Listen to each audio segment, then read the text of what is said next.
Las negociaciones forman parte de nuestro día a día. Aunque no sea de forma consciente, negociamos con nuestra pareja a quién le toca hacer la cena, con nuestros amigos si vamos al cine a ver una película u otra, y con los compañeros de trabajo si subimos o bajamos el aire acondicionado.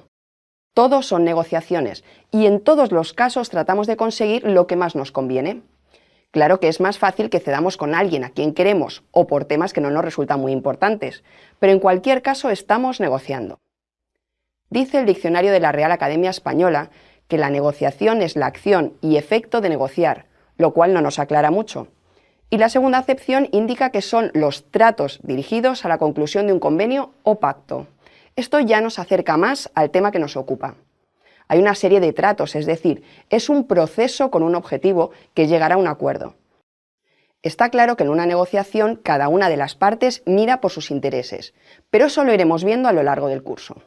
Lo que quiero dejar claro en esta introducción es que el curso va dirigido a las negociaciones en un ámbito profesional, negociar acuerdos, contratos, alianzas, ventas o compras, siempre teniendo en cuenta que el objetivo de la negociación para nosotros no es lo importante es que en este curso vamos a aprender a desarrollar nuestras habilidades como negociadores.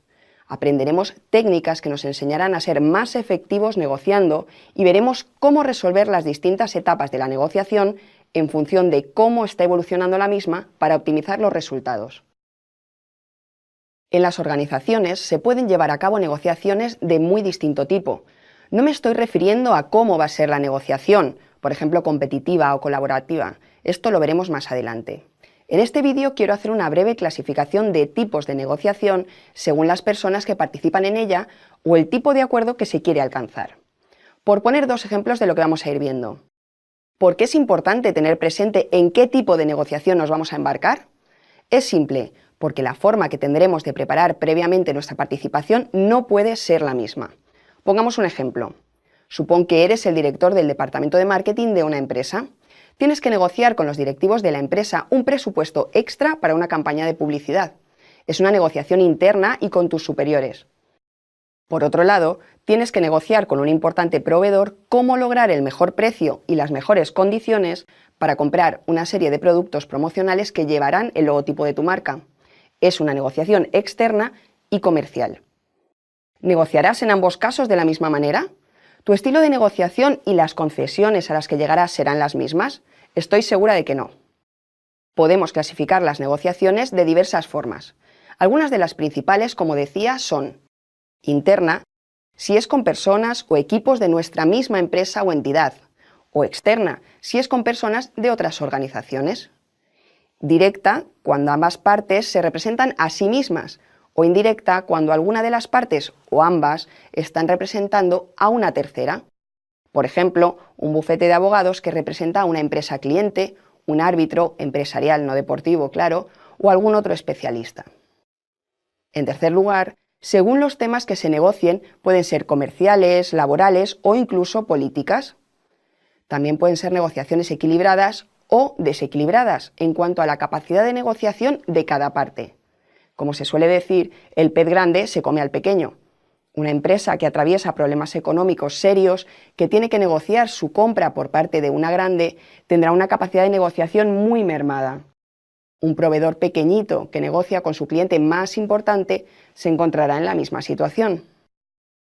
En resumen, podemos establecer diversas clasificaciones, pero lo importante es realizar este análisis en la fase previa a la negociación y tener en cuenta las circunstancias que envuelven a cada una de ellas. ¿Qué pasaba en la antigüedad cuando había un desacuerdo? Pues depende de la época. Podía iniciarse una pelea a pedradas o puñetazos, un duelo, o si la cosa iba a mayores, hasta una guerra. Ahora en bastantes situaciones no hemos avanzado mucho, pero en el mundo empresarial lo normal es negociar y tratar de resolver el conflicto. Gran parte de las negociaciones se inician a raíz de algún tipo de problema, y saber manejar estas situaciones es importante. A menudo surge la figura del mediador, es decir, una persona o entidad que se supone que es imparcial y que va a velar por lograr un acuerdo en el que ambas partes se vean beneficiadas. En caso de que esto no sea posible, si una parte tiene que perder para que la otra gane o ambas tienen que ceder en algo, que el pacto se realice de manera ecuánime. Especialmente si actúas de mediador, te sugiero algunos consejos que te pueden resultar muy útiles. Por un lado, deja que ambas partes presenten sus necesidades, deseos, solicitudes, quejas o lo que sea que genera el conflicto. Céntrate en los intereses de cada parte, no en la posición en la que están. Siguiendo el ejemplo de antes, se trataría de centrarse en las peticiones de los trabajadores y en las razones de la directiva, no en el enfrentamiento de subordinados contra jefes o trabajadores contra empresa. Respetar ambos enfoques. Por un lado, las necesidades o deseos de los empleados de una mayor o mejor recompensa por su trabajo, y por otro, la necesidad de sus superiores de ajustar y justificar los presupuestos, de alcanzar unos objetivos empresariales, etc. Desde el respeto siempre. No permitas que se personalice el conflicto. Una cosa es el tema o los temas que se discuten y otra las personas implicadas. Como se suele decir, no es nada personal, son solo negocios. Pongo un ejemplo sencillo. Si una parte de la empresa quiere mejorar sus condiciones laborales y negocia con un directivo o varios, no hay que verlo como un ataque personal ni una lucha de egos en la que nadie quiere ceder. Se trata de centrarse en lo que los empleados desean y lo que la empresa está en condiciones de otorgar. Estoy simplificando, claro, pero la clave es que hay que centrarse en el tema del conflicto, no en las personas que están en cada lado. Antes de tomar alguna decisión, intenta poner sobre la mesa varias posibilidades, varios escenarios. Por ejemplo, una opción puede ser que los trabajadores cedan en A y B y a cambio la directiva les otorgue C. Otra opción puede ser que la directiva otorgue A en un primer momento y B al cabo de 6 meses. La tercera opción es que se fijen unos objetivos de mutuo acuerdo y en función de cómo se cumplan los objetivos marcados, los empleados obtengan A, B y C. Distintas opciones de las cuales puede que alguna satisfaga a ambas partes y se acabe el conflicto. Por último, si no es así, si aún no hay acuerdo, toma la decisión basándote en criterios objetivos que hayas definido previamente. En un ejemplo como el que estamos viendo, podrías basarte en los sueldos, beneficios y condiciones laborales que tienen las empresas del sector similares a esa. También en los resultados económicos de la empresa y su evolución en los últimos periodos, la antigüedad de los trabajadores, etc. ¿Te has encontrado alguna vez envuelto en alguna negociación en la que has actuado como mediador? ¿Tuviste en cuenta los consejos que te he dado? ¿O te habría sido útil contar con ellos en aquella situación? Seguramente encuentres pronto otra ocasión para ponerlos en práctica. Quizás eres de las personas que cree que no tiene habilidades para negociar. Puede que pienses que la capacidad de negociación es una habilidad con la que se nace y se tiene o no se tiene. Si lo crees así, tengo buenas noticias para ti. No es cierto. Hay personas con cierta facilidad para la negociación. Aquellos que desde pequeños tienen facilidad para conseguir lo que quieren de una manera pacífica y persuasiva. Pero son muy pocos e incluso ellos seguramente se formarán a lo largo de su vida para mejorar su capacidad innata. Además, la negociación no es una habilidad, es una suma de habilidades, que unidas al conocimiento de diversas técnicas te ayudan a llevar a buen puerto los procesos de negociación. Como verás más adelante, existen diversos estilos de negociación, por tanto, tus puntos fuertes serán los que marcarán tu propio estilo, aquel en el que te sientes más cómodo y te resulte más fácil alcanzar tus objetivos. Por tanto, vamos a ver cuáles son esas habilidades y esos rasgos que caracterizan al buen negociador. Pero ni todos los buenos negociadores cuentan con todas ellas ni las utilizan de la misma manera. Son solo unas directrices de aquello que debes trabajar en tu forma de ser o en tu forma de actuar para aplicar cuando quieras llegar a un acuerdo. En primer lugar, las habilidades para investigar a la otra parte, para planificar lo que vamos a decir y cómo crear la estrategia. La capacidad para influir, persuadir y mediar. Para hablar en público, debatir y razonar. Conocimiento del lenguaje verbal y no verbal. Mostrar liderazgo, carisma, empatía y generar confianza en el otro. Por supuesto, ser respetuoso. Y tener confianza en uno mismo, pero al mismo tiempo ser asertivo. Escuchar de manera activa, buscar soluciones o respuestas creativas y ser resolutivo. Ser flexible y paciente. Tener autocontrol. Ser capaz de tomar decisiones estratégicas y tácticas. ¿Te asusta ver una lista tan larga de habilidades y destrezas? Te propongo una cosa. Vuelve a ver y oír el listado con calma y piensa qué habilidades de las que menciono posees. Trata de ser objetivo u objetiva. Seguro que en tu día a día, en el trabajo o en tu vida personal has ejercitado tu paciencia. O eres una persona empática y con carisma. Puede que seas de esos profesionales que generan confianza en el otro porque no busca aprovecharse de las circunstancias. O tienes dotes de liderazgo y tu seguridad en ti mismo te ayuda en la toma de decisiones. Recuerda de qué habilidades echas mano cuando estás mediando entre tus compañeros de trabajo o tus hijos. Son muchas habilidades, sí, pero no son exclusivas de los procesos de negociación. Las desarrollamos y las necesitamos en muchos ámbitos. Y como digo, quizás seas más fuerte en unas cuantas y necesitas mejorar en otras. Por eso he preferido hacer un listado amplio, porque conocer nuestras carencias o nuestros puntos débiles nos ayuda a fijar metas para mejorar. También ten en cuenta que, como veremos más adelante, a menudo las negociaciones se llevan a cabo en equipo y las responsabilidades se dividen en función del cargo, pero también de las habilidades que cada miembro del equipo posee. Y ahora, ¿qué opinas de tus propias capacidades? ¿Te has dado cuenta de si tienes madera de negociador? ¿Ya sabes en qué puedes mejorar? Pues vamos a seguir aprendiendo. Piensas en un negociador y te viene a la mente un hombre trajeado, agresivo, que sabe exprimir a su contrincante ante cualquier situación. Una mujer seria, impasible e inamovible ante cualquier argumento y que solo quiere lograr su objetivo. Bien, esto no es así, o al menos no es así siempre.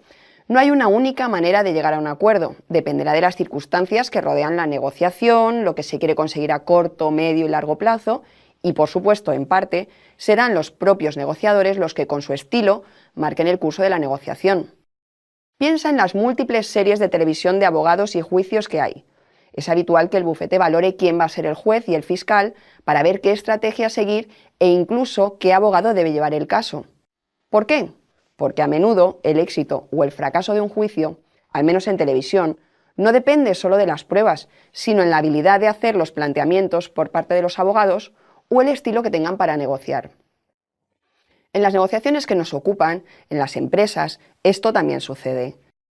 Puedes ser un negociador con un estilo agresivo o competitivo. Lo que te interesa es ganar, lograr tu objetivo a una costa de que el otro pierda y de que la relación con la otra parte se dañe. Por tanto, se empleará en situaciones en las que lo importante no es la relación, sino el objetivo. Puedes ser un negociador con un estilo colaborativo y asertivo. Entiendes que ambas partes tienen que ganar, pero también ceder. Expresas lo que piensas y lo que necesitas, pero respetas a la otra parte. Aquí es importante alcanzar los objetivos, pero también la confianza mutua y facilitar una relación a medio o largo plazo. En algunos casos se habla de los negociadores con un estilo pasivo, que acceden a todo y evitan tomar decisiones, pero personalmente no pienso que esto sea negociar, simplemente la persona no sabe negociar. Si es así, no creo que pueda considerarse un estilo de negociación. Al contrario, es un estilo de no negociación. Lo que sí considero un estilo de negociación que puede parecer similar al anterior es el denominado estilo acomodativo, en el que el resultado puede ser el mismo, porque la persona cede ante la otra parte de una manera quizás también pasiva, pero no por desconocimiento, sino por un motivo estratégico. En esa situación le interesa ceder sin más. Puede estar perdiendo la oportunidad de un mejor acuerdo evitando la negociación, pero lo hace para obtener un mayor beneficio en el futuro. ¿De qué depende emplear un estilo u otro? Principalmente de los siguientes factores: las circunstancias de la propia negociación, la relación entre las partes negociadoras, decisiones estratégicas, la fase en la que se encuentre la negociación, el estilo y la personalidad del negociador, si se trata de un equipo de negociación y entonces del rol que cumpla cada uno. Como comentaba al principio, según las circunstancias será más conveniente utilizar un estilo u otro en la negociación. Incluso en ocasiones el estilo debe ir cambiando a medida que ésta evoluciona. Pero es inevitable que por nuestra forma de ser tengamos más tendencia a un estilo concreto y nos sintamos más cómodos negociando de dicha manera. Lo ideal es contar con la capacidad de adaptarse a las necesidades del momento y, en todo caso, valorar el estilo más adecuado para potenciar o suavizar nuestro propio instinto. Ahora te invito a pensar en tu propio estilo. ¿Cómo te sientes más cómodo? Habrás visto la necesidad de emplear un estilo u otro según los parámetros que he comentado. ¿Serías capaz de adaptarte? Hablar del estilo de negociación de las mujeres como si todas fuésemos iguales puede ser arriesgado. Cada una de nosotras, al igual que los hombres, somos distintas y únicas, pero no podemos negar que la cultura del lugar en el que crecemos y nos desarrollamos, la formación que recibimos y las experiencias que vivimos nos influye. A todos. Y en el caso de las mujeres, podemos encontrar algunas similitudes en las que nuestro género puede influir. Insisto, que hay muchas mujeres que no cumplen con los estereotipos de género ni se ven identificadas con los mismos a la hora de negociar.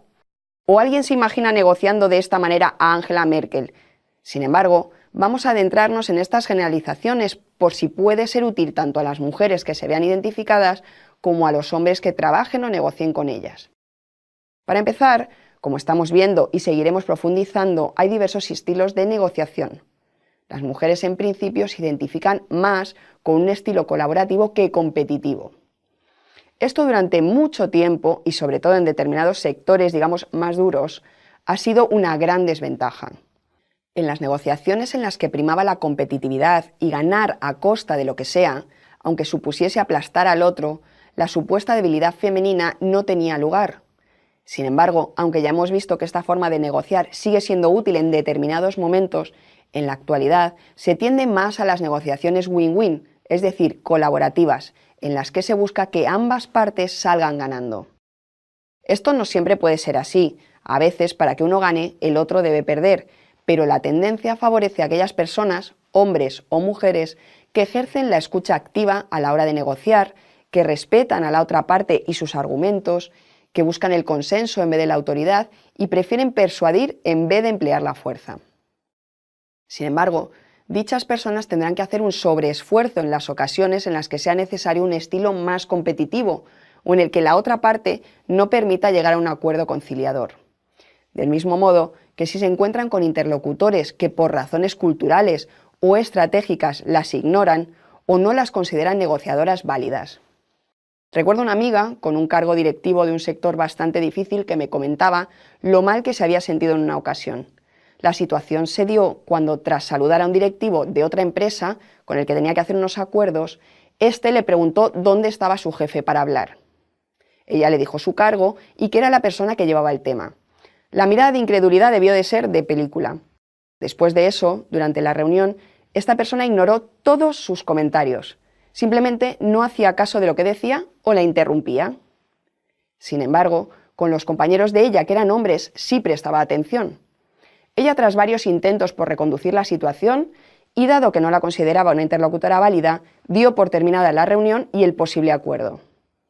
Posteriormente, esta persona se puso en contacto con otro directivo de la empresa, un hombre, para intentar retomar el asunto. Pero la respuesta que obtuvo fue que mi amiga era la persona responsable del tema y que la decisión era suya. Como parte activa de una negociación tenemos que intentar reconducir la situación, subir el tono si no se nos escucha y poner sobre la mesa nuestros argumentos. Pero situaciones así pueden suceder lamentablemente.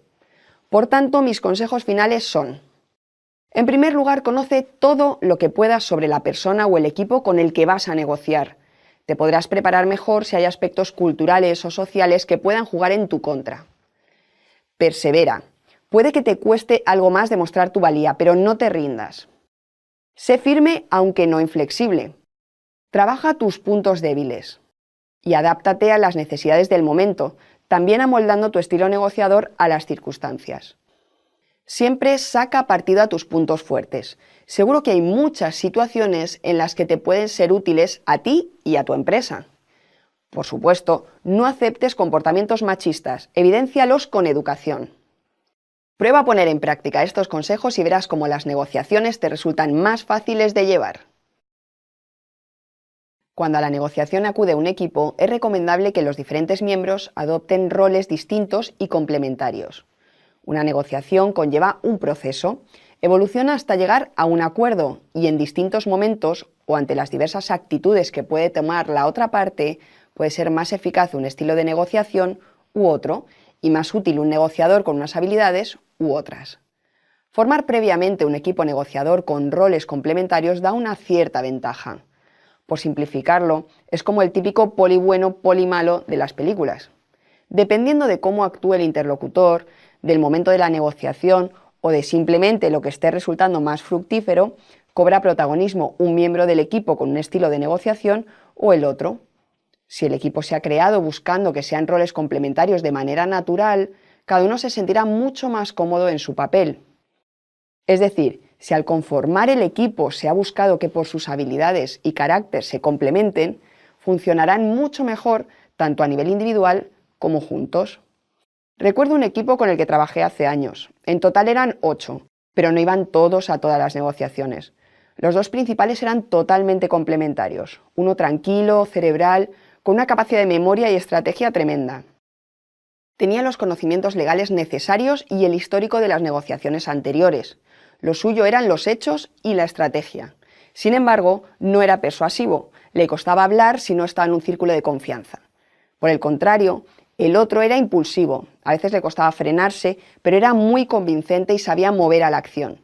En las negociaciones ejercía de líder y portavoz. Era capaz de envolver con papel de colores los datos de su compañero para que su interlocutor acabase comprándoselo. Se enfrentaban a negociaciones muy complicadas. A menudo, para que uno ganase, el otro tenía que perder. No había medias tintas. Pero como equipo de negociación eran muy buenos, se complementaban perfectamente y eso sí, confiaban el uno en el otro, como debe ser para que funcione. Si te preguntas qué roles adoptaban los otros miembros del equipo cuando acudían a las negociaciones, había uno que podríamos llamar el observador. No participaba activamente, pero al tratarse de negociaciones muy largas, que no se cerraban en una sola reunión, su papel era fijarse en todo, captar los detalles, tomar notas e informar después en las reuniones internas. También había una especie de segundo portavoz, de manera que cuando era necesario suplía momentáneamente al primero. No era especialmente inteligente, ni tenía grandes dotes de liderazgo, pero era muy disciplinado. Sabía lo que tenía que decir y no se desviaba de su papel. Por último, destacaría un rol que se puede denominar el chivo expiatorio. Es una figura que sirve para desestabilizar a la otra parte. Puede sacar a colación algún tema un poco feo de la otra empresa, como pérdidas económicas, algún acuerdo con otra compañía que se frustrase, o cualquier tema más o menos relacionado con la negociación que pueda desconcentrar al interlocutor o ponerle nervioso.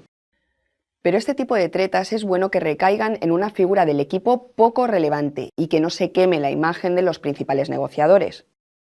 Bien, el resto de los miembros del equipo del que hablaba cumplían funciones de asesoría y acudían a negociar solo cuando hacía falta apoyo numérico o para sustituir a alguno de los anteriores.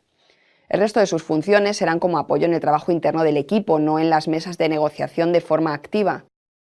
Creo que con el ejemplo que os he puesto, totalmente real, por otra parte, podéis haceros una idea de los principales roles que puede y debe haber en un equipo de negociación y la importancia de que se complementen entre sí.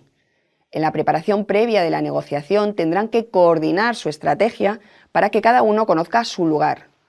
En parte, una negociación compleja como la que he comentado tiene bastante de representación o escenificación, y es necesario que cada uno haga bien su papel para llevar a buen término la negociación. ¿Crees que una negociación empieza en el momento de sentarse a la mesa a tratar el tema? En absoluto. Una negociación, para que llegue a buen término, precisa de una preparación previa. El primer paso es investigar al que será nuestro interlocutor. Esta investigación tendrá dos objetivos. Por un lado, la empresa con la que negociamos y por otro, si sabemos quién o quiénes la van a representar, a esas personas. Como es lógico, dependiendo de la relevancia de la negociación, invertiremos más tiempo y esfuerzo o menos, pero supongamos que es algo importante, que se trata de la venta de una empresa a otra o un contrato muy relevante de servicios, por ejemplo. ¿Qué debemos investigar? Respecto a la empresa, deberemos recabar información general sobre ella. A menudo, la información financiera también será valiosa, así como su reputación. Intentaremos averiguar antecedentes de negociaciones similares o, si no las hay, de cómo han sido en otras negociaciones. Si nos movemos en el mismo sector, puede ser más fácil saberlo. Como se suele decir, en cada mundillo todo el mundo se conoce. Si no, Internet nos puede ayudar, tanto las redes sociales de la compañía o los perfiles de sus empleados, como webs del tipo Glassdoor. en las que los propios empleados dan su opinión de las compañías de manera anónima. Las notas de prensa emitidas por la empresa o los artículos publicados por terceras partes también nos pueden dar información útil para saber si es una empresa que cuenta con colaboradores a largo plazo y que se trabaja la relación con sus partners, o por el contrario, busca la máxima rentabilidad a toda costa. Si ha tenido problemas legales por sus acciones en el pasado o crisis de algún tipo, si es una empresa estable o ha tenido altibajos económicos, podremos valorar si para ello somos un cliente o un socio importante y de peso, o por el contrario tendremos poca importancia, etc. En suma, conocer sus puntos fuertes y débiles y poder comparar con los nuestros para, a modo de matriz, comparar nuestro punto de partida y el suyo a la hora de negociar. También tendremos que conocer a nuestra competencia, saber si somos competitivos en precios o si ofrecemos mejores productos o servicios, por ejemplo, para saber en qué basar nuestros argumentos. Respecto a los negociadores, si podemos saber quién va a formar parte del equipo de negociación, seguramente podremos obtener algo de información sobre ellos que pueda ayudarnos. Podemos ver sus perfiles en LinkedIn para ver qué experiencia tienen, en qué sectores, cuánto tiempo llevan en esa empresa, qué formación han recibido, etc. En las redes sociales podemos ver sus intereses y, en algunos casos, sus opiniones y posicionamientos sobre diversos temas. Imaginemos que vamos a negociar un acuerdo de patrocinio deportivo. Representamos al equipo de fútbol y se negocian los términos del patrocinio. Obviamente el aspecto económico es fundamental, pero ¿qué sucede si descubrimos en las redes sociales que la persona que liderará el acuerdo es un ferviente admirador de nuestro mayor enemigo deportivo? Él asumirá la decisión de su compañía, que obedece a otros intereses, pero es probable que el negociador no vaya muy predispuesto a ceder en lo que pueda. Por el contrario, si está encantado con el acuerdo como buen profesional, seguirá mirando por los intereses de su compañía, pero seguro que se muestra más colaborador. También debemos tener en cuenta otros aspectos, como el comportamiento que ha tenido la otra empresa hasta el momento, si han estado disponibles o por el contrario se muestran esquivos, por ejemplo. Hago un último inciso. Debemos ser especialmente cuidadosos cuando hay aspectos que puedan ser delicados. Por ejemplo, una negociación que puede incluir el despido de trabajadores o conllevar acciones legales. Por tanto, con la documentación obtenida con esta investigación, podremos pasar a la siguiente fase y establecer los objetivos de manera más realista. No me entretendré mucho en este vídeo porque es uno de los aspectos que la mayoría de personas tiene más claro cuando trata de alcanzar un acuerdo. ¿Qué pretende conseguir? Es decir, sus objetivos. Luego veremos que no es tan sencillo, que lo habitual es que haya que ceder, al menos en parte, pero en esta fase de la preparación previa a la negociación me gustaría insistir que es necesario tener los objetivos por escrito, de manera detallada, con sus pormenores. ¿Qué se quiere conseguir? ¿A cambio de qué? ¿Por cuánto tiempo o en qué periodo? ¿Qué pasará posteriormente? Si es un acuerdo puntual, indefinido, con prórrogas, etc. Y esos objetivos deben estar pactados en el equipo que vaya a negociar y aprobados por quien corresponda. Muchos malentendidos se dan por no hablar bien las cosas y darlas por supuesto. Por ejemplo, supongamos que vamos a un proceso de negociación complejo, que implica a parte del personal, por lo que en el equipo negociador hay alguien de recursos humanos. También tiene consecuencias legales, por lo que alguien del departamento legal asiste. Y un representante del departamento financiero también acudirá para lo que tenga relación con las finanzas de la compañía. El equipo no lo has elegido tú, viene conformado así de más arriba. Es posible que el equipo esté muy compenetrado, pero lo habitual es que estos departamentos funcionen como departamentos estanco, de forma aislada. Cada uno tiene sus propios objetivos y su visión de su parcela de la empresa. Por tanto, es posible también que si no se habla y coordina previamente, los objetivos de cada uno de cara a la negociación sean distintos. Y lo peor que puede pasar es que la otra parte vea descoordinación en el equipo. Por tanto, fijemos objetivos claros, con sus pormenores, que estén definidos por todas las personas que deban tomar esas decisiones y el resto que estén informadas y, por supuesto, que cuenten con la aprobación de la figura que corresponda. ¿Te habías parado a pensar con tanto detalle los objetivos de tus negociaciones? Seguro que a partir de ahora sí lo haces. Aun a riesgo de ser reiterativa, insisto, no podemos ir a una negociación importante sin haberla preparado previamente.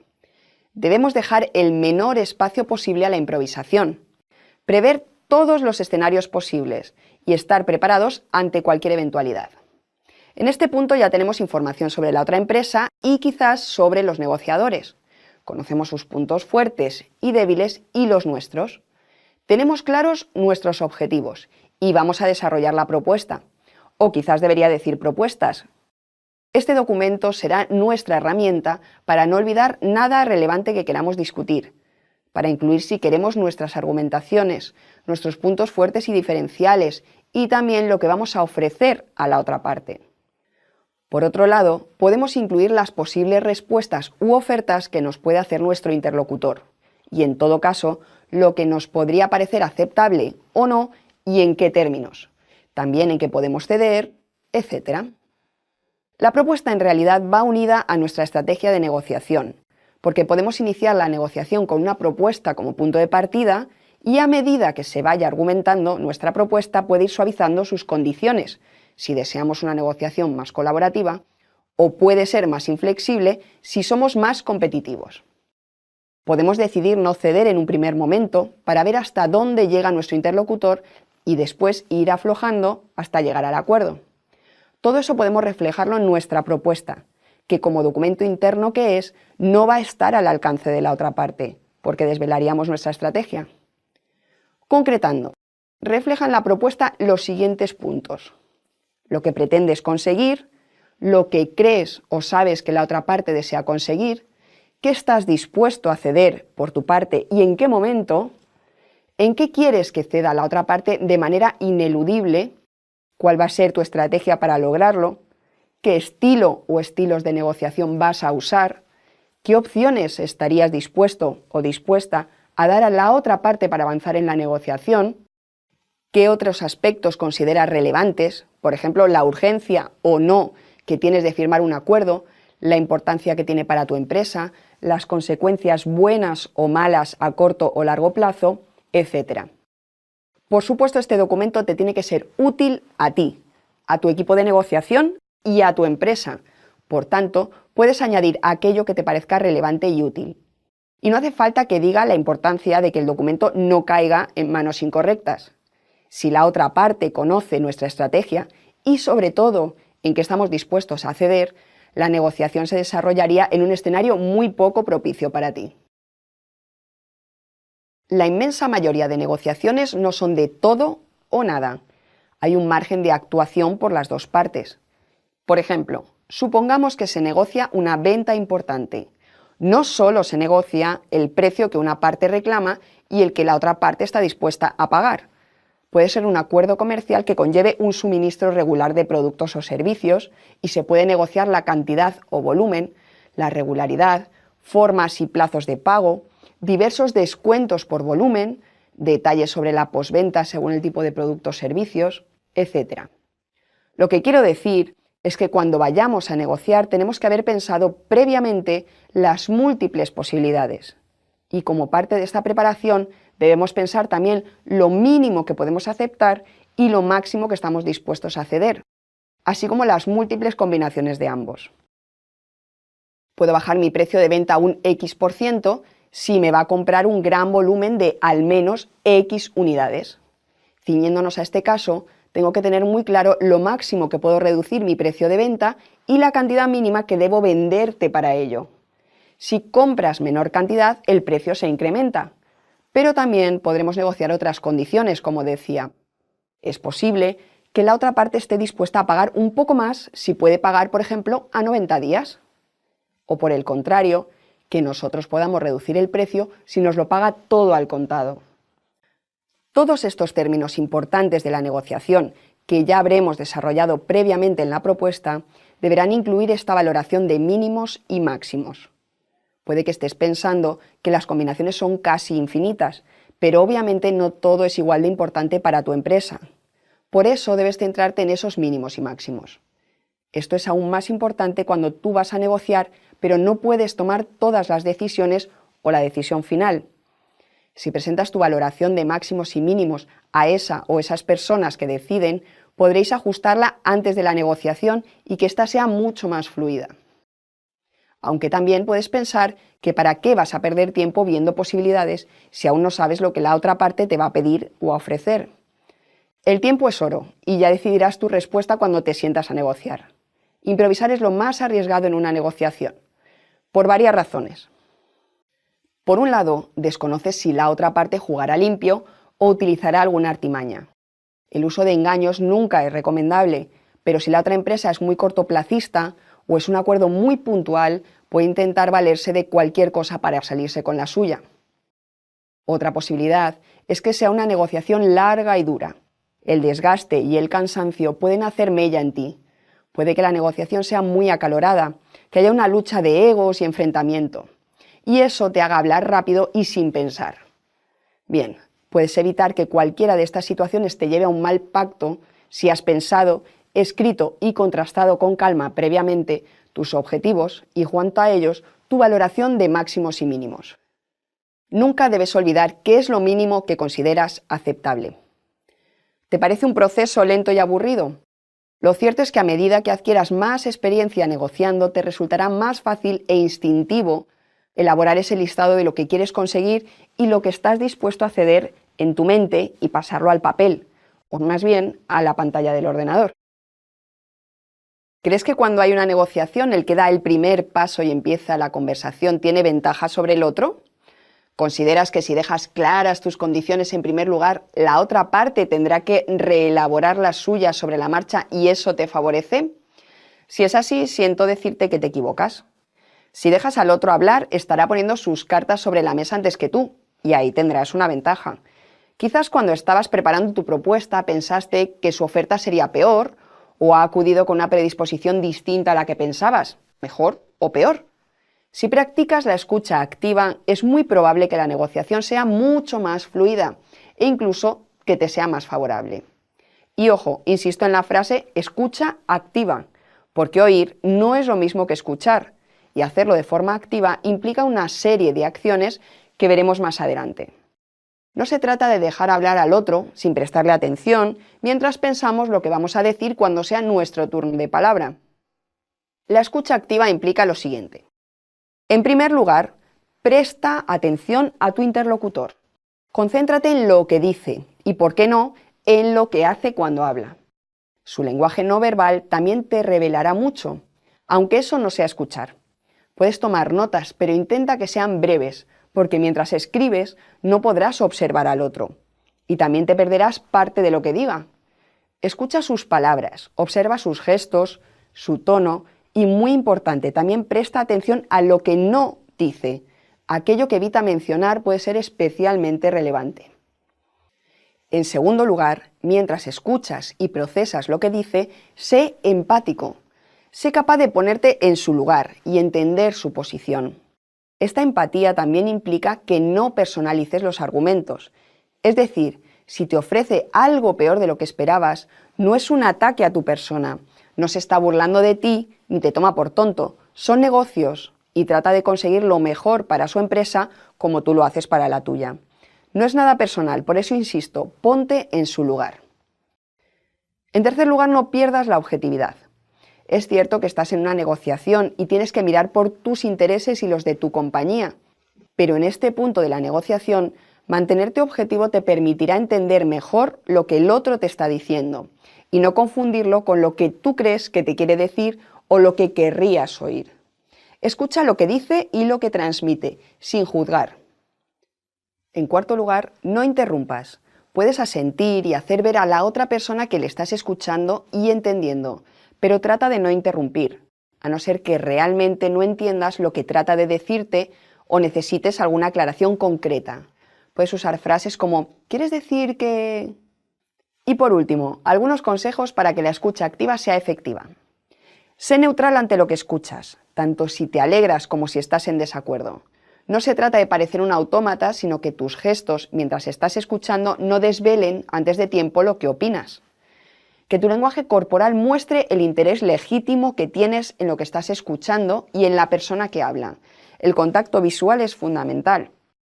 Parafrasea al otro cuando sea necesario, es decir, repite sus frases para estar seguro o segura de haberlo interpretado bien. Evita las distracciones, olvida las llamadas que interrumpen, los WhatsApp o cualquier otra cosa. ¿Y qué vas a ganar practicando la escucha activa? Como ya he dicho, dejas que el otro te dé información antes de exponerte tú. Además, la otra parte se sentirá halagada y seguramente más predispuesta a negociar. Y por último, evitarás malentendidos y malas interpretaciones. ¿Te ha parecido interesante todo lo que puedes conseguir gracias a la escucha activa? Me alegro. Pero recuerda ponerla en práctica durante toda la negociación. En el momento de iniciarla es especialmente importante, pero te será útil a lo largo de toda ella. Te invito a comprobarlo en la próxima negociación que lleves a cabo. Ya hemos hablado de lo beneficiosa que es la escucha activa, especialmente si al iniciar la negociación dejamos que la otra parte inicie la conversación y presente su oferta. Si hablamos en segundo lugar, podemos tener en cuenta su estrategia para llevar a cabo la nuestra. Pongo un ejemplo. Imaginemos que la otra parte, cuando expone su oferta, apenas nos da información y no especifica lo que ofrece ni lo que nos solicita. Como parte de su estrategia, puede no querer desvelar demasiado para ver cómo reaccionamos, conocernos más antes de concretar, etc. Así que su primer acercamiento puede ser exponernos que estarían dispuestos a hacernos una oferta sobre el precio si compramos sus productos. No nos dicen qué precio nos darán ni qué cantidad debemos adquirir. Quieren escucharnos antes de concretar y seguramente esperar a la fase de argumentaciones. Hay que tener en cuenta que este acercamiento también puede deberse a un tema cultural. Las distintas culturas negocian de maneras diferentes y hay algunas que consideran que es de mala educación ir directos al grano desde el primer momento, porque es una señal de que solo se tiene un interés a corto plazo, es decir, de terminar rápido la negociación y no en una relación mutua a más largo plazo. Esto lo menciono porque cuando negociamos con empresas de otros países deberemos informarnos antes de las peculiaridades culturales. Continuando con lo que comentaba, si la otra parte no concreta de primeras su oferta y descartando que sea por razones culturales, debemos decidir qué hacer. No hay una única forma de actuar que podamos considerar correcta. Cuando nosotros presentamos nuestra oferta, dependerá de las circunstancias, de nuestra propia estrategia, de la relación que deseemos tener con el interlocutor, etc. En este caso, podemos seguir su línea de negociación. Si la otra parte quiere ir despacio y concretar poco a poco, podemos hacer lo mismo, pero seguramente será una negociación larga. ¿Nos interesa que sea así? Hay que valorarlo. Por el contrario, podemos intentar acortar el proceso haciendo una oferta más firme para iniciar las argumentaciones con algo más concreto. Por ejemplo, si me compras 2.000 unidades, cada 3 meses te ofrezco un 20% de descuento. De esta manera, las argumentaciones partirán de algo concreto, pero también es posible que estés ofreciendo más descuento del que la otra parte te iba a pedir. En cualquier caso, seamos los primeros en presentar la oferta o no, cuando sea nuestro turno tendremos que hacerlo de la manera más adecuada para la estrategia que queremos seguir, de una manera meditada. Este primer paso de presentación de la oferta puede influir mucho en el resultado, ya que una vez se ha ofrecido algo es complicado retirar la oferta. Hay que pensar muy bien qué información se quiere desvelar en cada momento. E insisto, el escuchar primero a la otra parte nos dará una cierta ventaja. ¿Y tú qué prefieres? ¿Definir tu posición desde el principio o ir tanteando el terreno poco a poco? Cuando ambas partes han expuesto su oferta, podría darse el caso de que hubiese un acuerdo inmediato, pero no es frecuente. Así que ahora es cuando realmente empieza la negociación. Es la etapa que más suele durar y en ella cada parte intenta convencer al otro de que lo que propone es justo y que debe acceder. Para ello nos basamos en argumentaciones.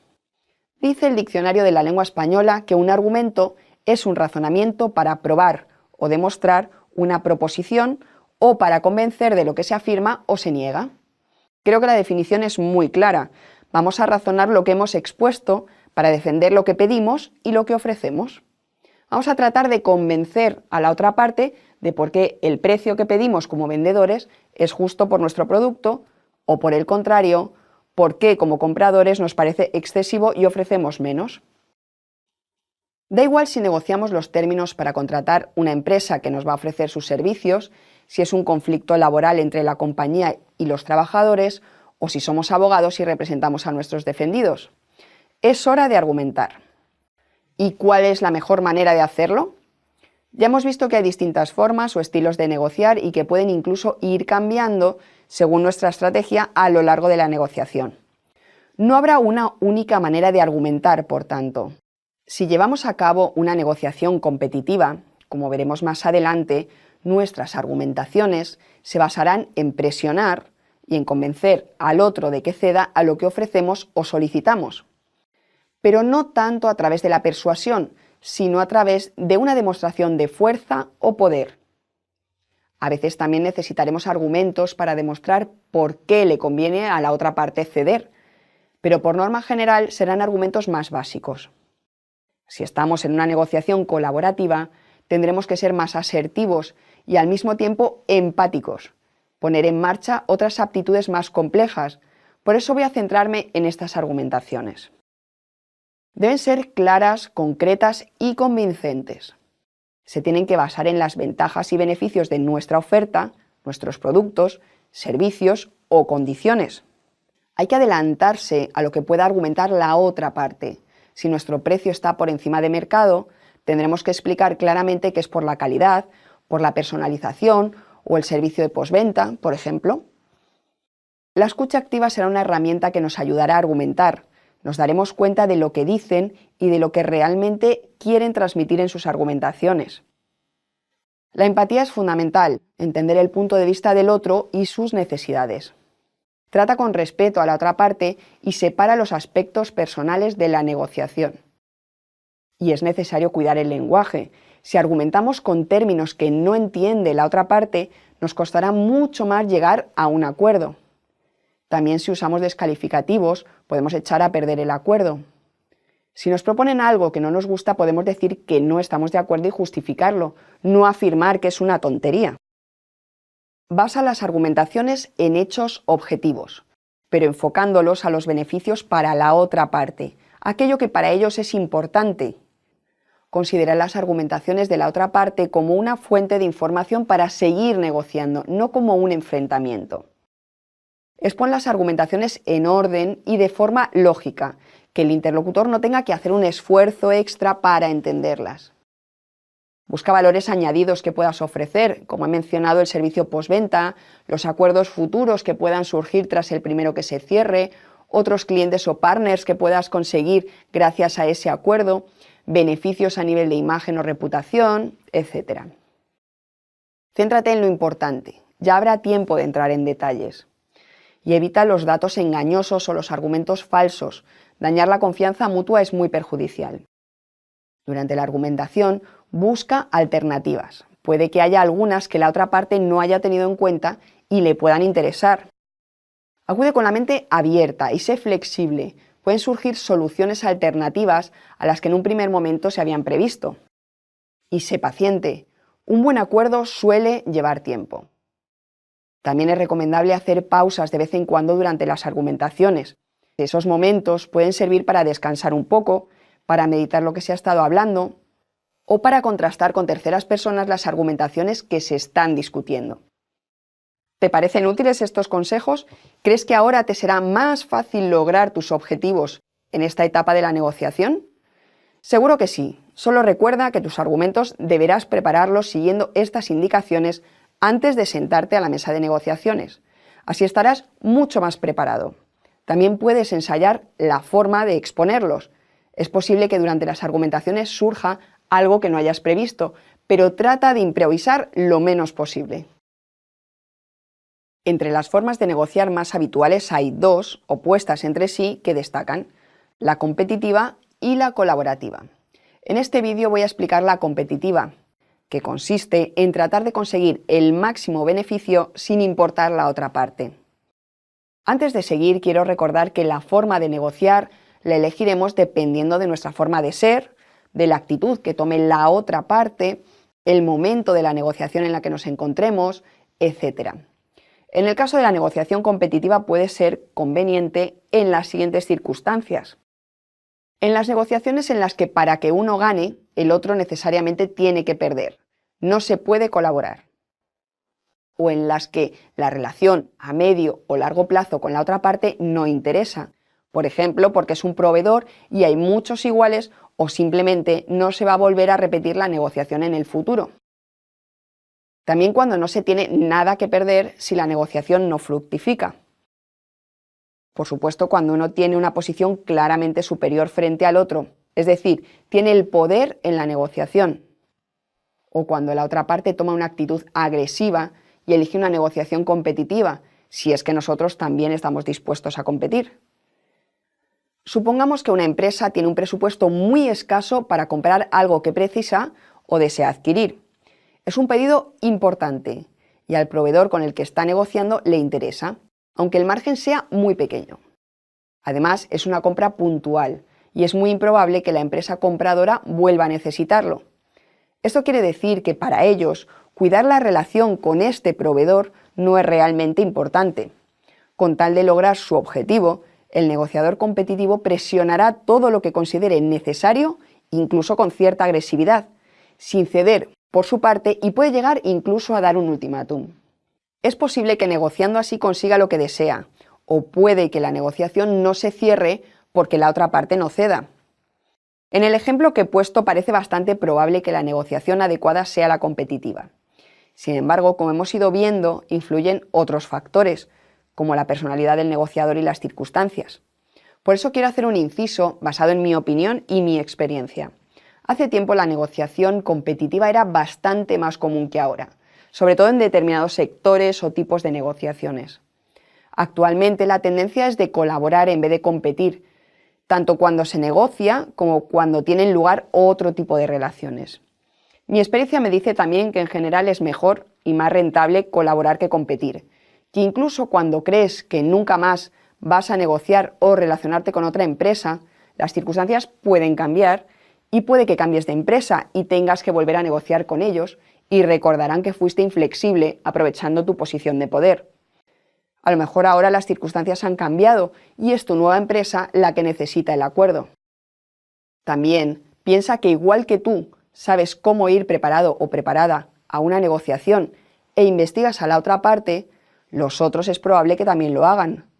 Puede que pregunten a sus contactos del sector, por ejemplo, y que salga a relucir esa negociación en la que saliste ganando y lograste lo que querías a costa de no tener en cuenta a tu interlocutor. Y puede que en esta ocasión no te interese esa forma de negociar porque lleves las de perder, pero la otra parte, tras conocer tus antecedentes negociando, decida usar esa estrategia. Con esto no quiero que descartes siempre esta forma de negociar. Puede ser útil en ocasiones y también hay sectores en los que lo habitual es la negociación competitiva y ambas partes saben que el juego es así, por decirlo de alguna manera. Recuerda que la forma de negociar no es una decisión ni mucho menos banal. Tiene consecuencias en la propia negociación y puede tenerlas en el futuro.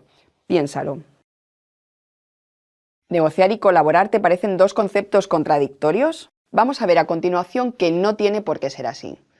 Cuando se negocia es evidente que cada parte tiene unos intereses que defender, pero también es obvio que hay un interés común. Yo deseo vender, tú deseas comprar, o tú ofreces un servicio y yo lo necesito. Ambas partes buscan un beneficio, pero es probable que cada parte pueda alcanzar el suyo sin dañar al otro, del mismo modo que lo habitual es que cada parte tenga que ceder en algo. Así, cuando nuestra estrategia de negociación se basa en que las dos partes ganemos, se tratará de una negociación colaborativa o win-win. ¿Y bajo qué circunstancias es adecuado este tipo de negociación? En mi opinión, siempre que sea posible, pero voy a concretar más. Por ejemplo, cuando es una negociación que se va a repetir en el futuro, cuando la relación y la confianza con el interlocutor es importante, cuando se le otorgue valor a llegar a una solución justa para ambas partes, cuando las dos partes se necesitan mutuamente, como suele suceder, en los casos que se negocia con personas de la propia empresa o hay vínculos entre las partes por los que conviene evitar el enfrentamiento. Pero una negociación colaborativa no implica tener que decir que sí a todo lo que propone la otra parte.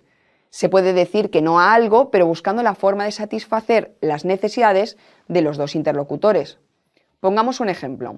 Un proveedor te ofrece 1000 unidades de su producto a 100 euros cada una. El precio te resulta excesivo. Podrías pedir que te lo dejase a 90 euros la unidad y a cambio el pago sería al contado.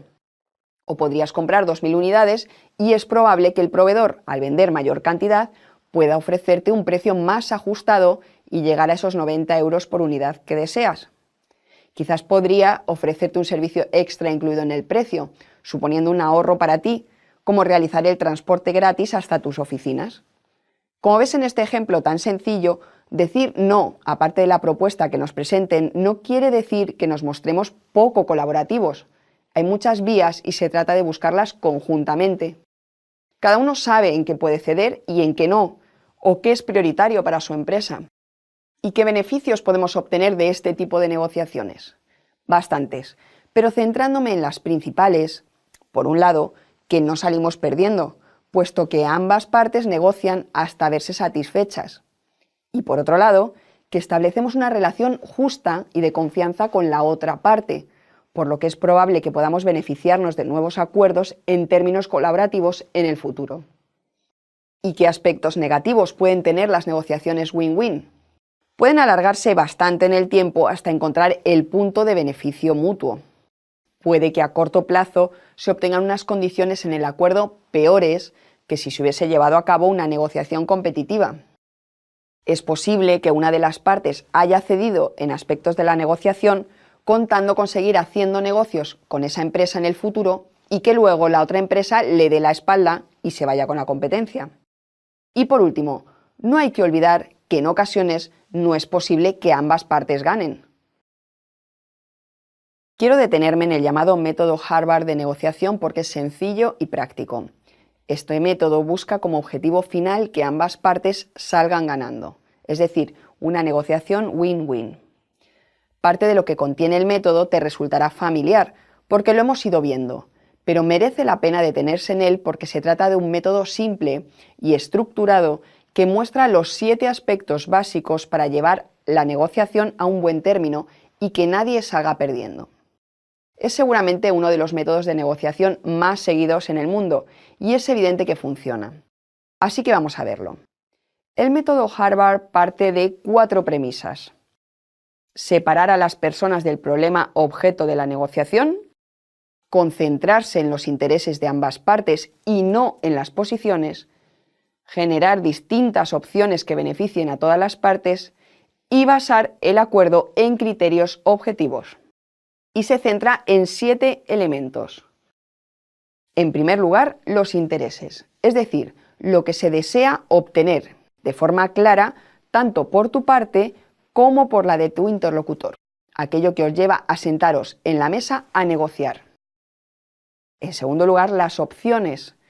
Cada parte de la negociación tendrá una opción que será su favorita, aquello que le gustaría obtener, pero es probable que exista un abanico de opciones que también satisfagan a las dos partes. Cuantas más opciones se valoren, mejor será la que resulte elegida para responder a los objetivos de ambos. En tercer lugar, las alternativas. No todas las negociaciones acaban en un acuerdo. Este método plantea que se debe pensar qué alternativas hay en caso de no alcanzar el acuerdo. Incluso desarrollaron el concepto de BATNA, que es el acrónimo de Best Alternative to a Negotiate Agreement, o en español MAPAN, mejor alternativa a un acuerdo negociado. Pero esto no es una opción más, digamos que es un plan B, en caso de que no haya acuerdo en la negociación.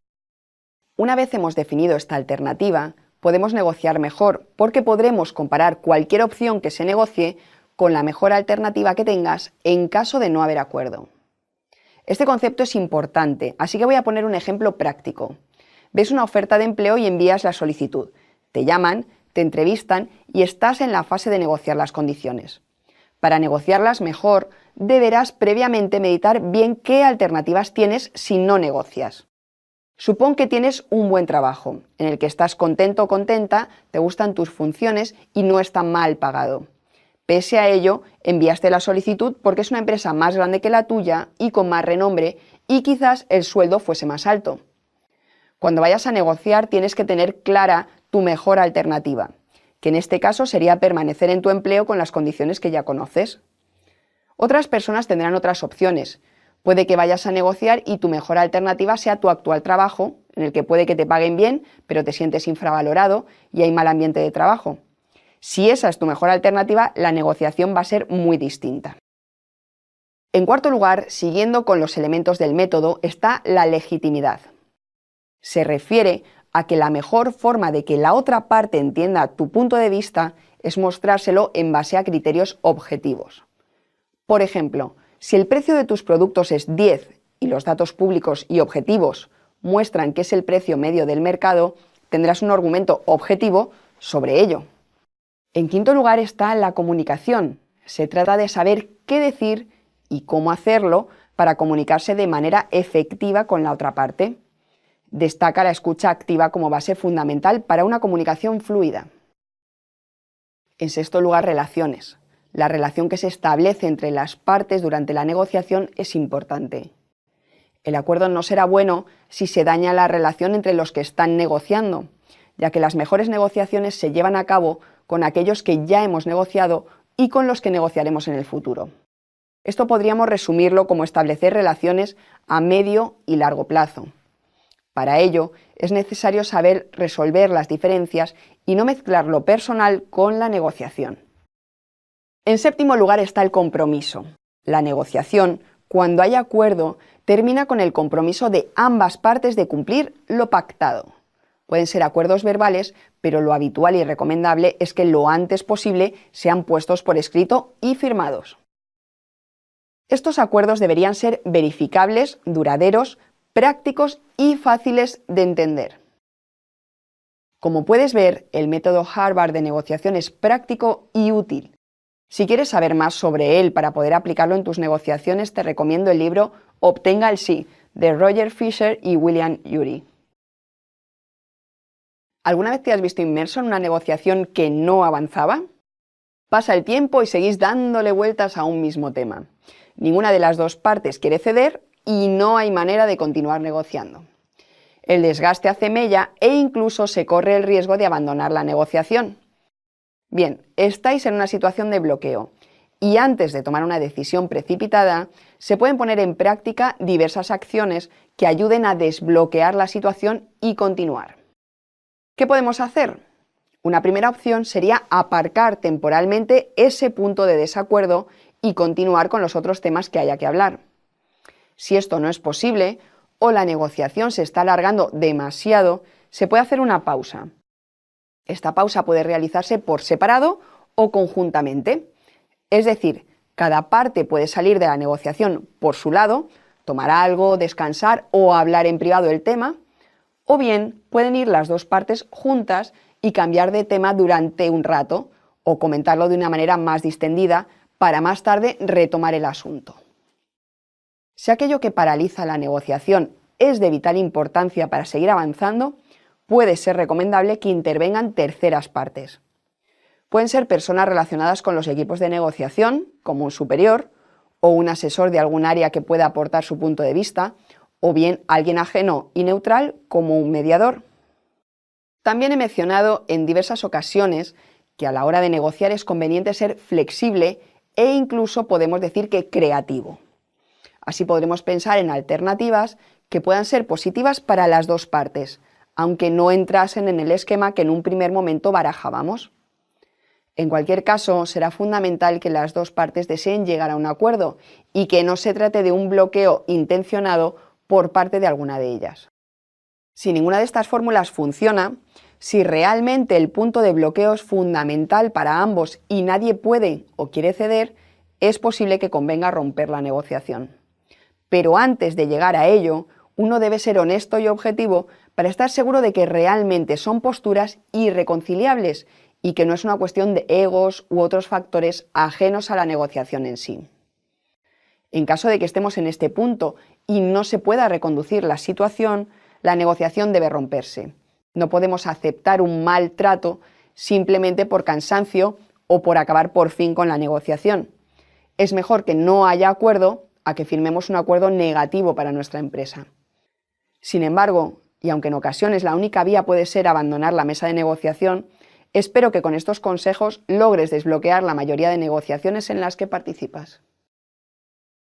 Sin que ceda al menos una de las partes, no hay negociación. Puede parecer una obviedad, pero si ambos están de acuerdo y no hace falta ceder en nada, se firma el pacto, fin de la negociación. Si no están de acuerdo, pero ninguno cede, tampoco hay negociación. Lo habitual es que tengan que ceder ambas partes, sobre todo si la negociación es colaborativa. Al iniciarse una negociación, lo más frecuente es que ambas partes expongan una propuesta de máximos, es decir, pidan lo más que quieren alcanzar y sea a cambio de lo mínimo que quieren ofrecer. Incluso es común que se pida más de lo que realmente se quiere alcanzar para tener un margen de maniobra y ceder sin realmente perder mucho. Es decir, yo te pido que me pagues 10 por cada unidad, aunque en realidad sé que no me pagarás 10 ni lo vale. Pero si parto de 8 al negociar, cuando llega este momento de ceder, parto de un precio más bajo y tengo menos margen de bajada para ajustar el precio. En cualquier caso, en este proceso debemos recordar que, como hemos ido viendo en el curso, ya hemos hecho gran parte del trabajo. Voy a ir por partes para recordar aquello que nos será útil tener a mano o en la mente cuando llegue el momento. Por un lado, definimos al principio nuestros objetivos claramente, no los perdamos de vista. En el documento que preparamos antes de la negociación pusimos por escrito qué deseamos y una lista con aquello en lo que podemos ceder y qué contraprestación queremos. Recuerda que son múltiples combinaciones, pero que nos facilitarán mucho este momento. Si ellos ceden en X, yo puedo ceder en Y. Si ellos me piden Z, yo a cambio les pediré J. Nuestra valoración de máximos y mínimos es nuestra principal herramienta llegado a este punto. Para eso lo hemos hecho. Con todos estos documentos tenemos la base, pero la actitud es fundamental. Recuerda que estamos negociando y en principio lo más óptimo sería que ambas partes pudiesen salir ganando. No humilles a tu interlocutor, no le hagas sentir mal por ceder en algo, ni te sientas ofendido cuando no quiera ceder. Son negocios, por tanto, yo cedo en algo y espero una contraprestación por parte del otro. Lo mejor es ir al grano. Yo bajo el precio y en vez de 10 por unidad te cobro 8. Pero a cambio compra 1.500 unidades en vez de 1.000, por ejemplo. En este aspecto, ten en cuenta que el valor de aquello en lo que cedes lo fija la otra parte. No me refiero al valor económico, sino que es el otro el que valora si tu concesión es importante o valiosa para él o no. Lo óptimo es ceder en aquello que para nosotros es poco importante, pero para el otro sí tiene mucha importancia. Por ejemplo, a mí me cuesta muy poco incluirte el transporte de los productos sin cobrártelo porque tengo una flota de camiones propia y apenas me supone un gasto. Sin embargo, para ti supondría un problema ese traslado y un aumento de costes importante.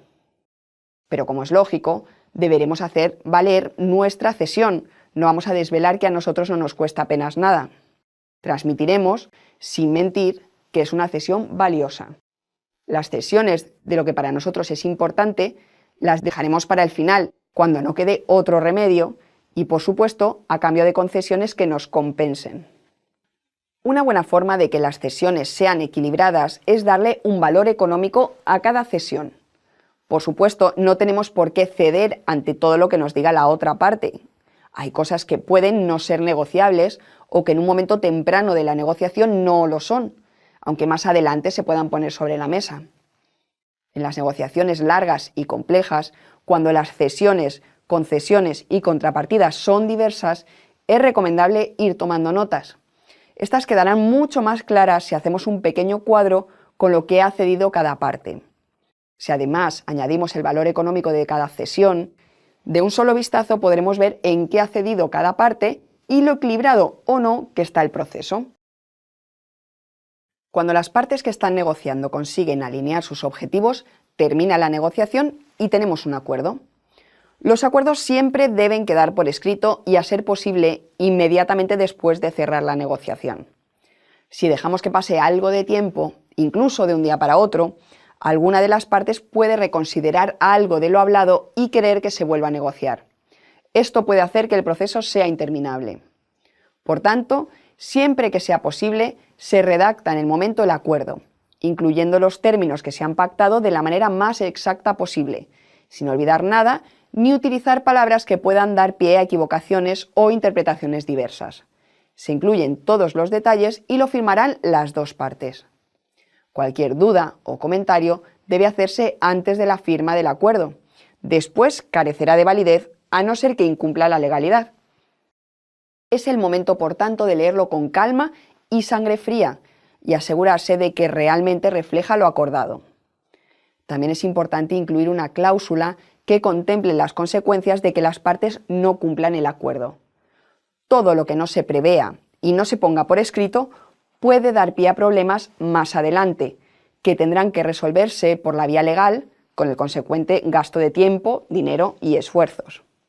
Una vez esté firmado por las personas de cada parte que tengan el nivel de responsabilidad suficiente para hacerlo, el acuerdo está hecho y difícilmente puede romperse. Incluso si los firmantes cambian de empresa, puesto que no lo hacen a título personal, sino en nombre de su compañía. Seguro que con todo lo que hemos ido viendo en este curso no cometerás ninguno de estos errores, pero como nunca está de más dar un repaso, aquí va un listado de lo que no debes hacer en una negociación. Nunca menosprecies la pericia del otro negociador, ni mucho menos le menosprecies como persona. No importa si es mucho más joven que tú, mucho mayor, tiene una estética que consideras inadecuada o simplemente es distinto a ti. No improvises. No acudas a negociar sin tener claros los objetivos ni el acuerdo mínimo aceptable. No tengas prisa, las negociaciones llevan su tiempo. No decidas llevar a cabo una negociación competitiva a no ser que tengas muy claro que la vas a ganar y que solo te interesa el corto plazo. Mejor repasa el vídeo sobre este tema antes de lanzarte. No te relajes hasta que el acuerdo esté firmado. Aunque todo vaya muy bien y la otra parte se muestre muy colaboradora, estáis negociando y puede ser una estrategia. No presentes solo una oferta, a no ser que sea imprescindible. Trata de ser más flexible para encontrar vías que satisfagan a ambas partes. No te creas el único, ni el mejor, ni como negociador, ni respecto a la oferta que tiene tu empresa. No asumas que lo sabes todo de la otra parte, ni tampoco que la otra parte lo sabe todo de ti y tu empresa.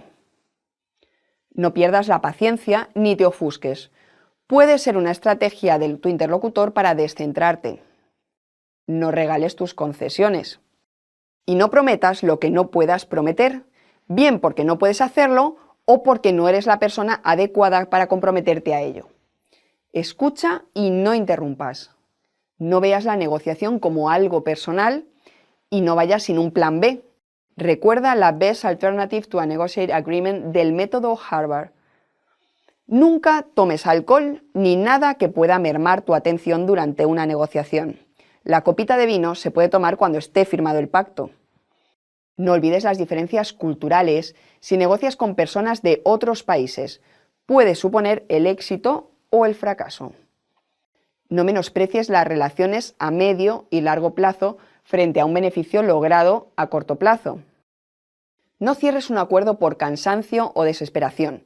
Es mejor romper la negociación que cerrar un mal trato. No cierres un trato con un simple acuerdo verbal. En la mayoría de países de habla hispana no tendrá ninguna validez legal si hay algún problema. No dejes cabos sueltos cuando finalices la negociación. A veces la suma de detalles es casi tan importante como lo principal. Si evitas hacer todo esto, seguramente tu proceso de negociación irá mucho mejor. El curso ya llega a su fin. Hemos visto muchos conceptos, estrategias y consejos. Mi principal consejo ahora es que practiques, que lo pongas en práctica primero en negociaciones que no tengan mucha importancia o cuyas consecuencias no vayan a ser graves. Poco a poco irás ganando destreza y seguridad en ti mismo o en ti misma y podrás enfrentarte a retos mayores. Como decía al principio, continuamente estamos negociando con familia, amigos, compañeros de trabajo, etc. No todas las negociaciones ponen en riesgo nuestro trabajo o millones de euros.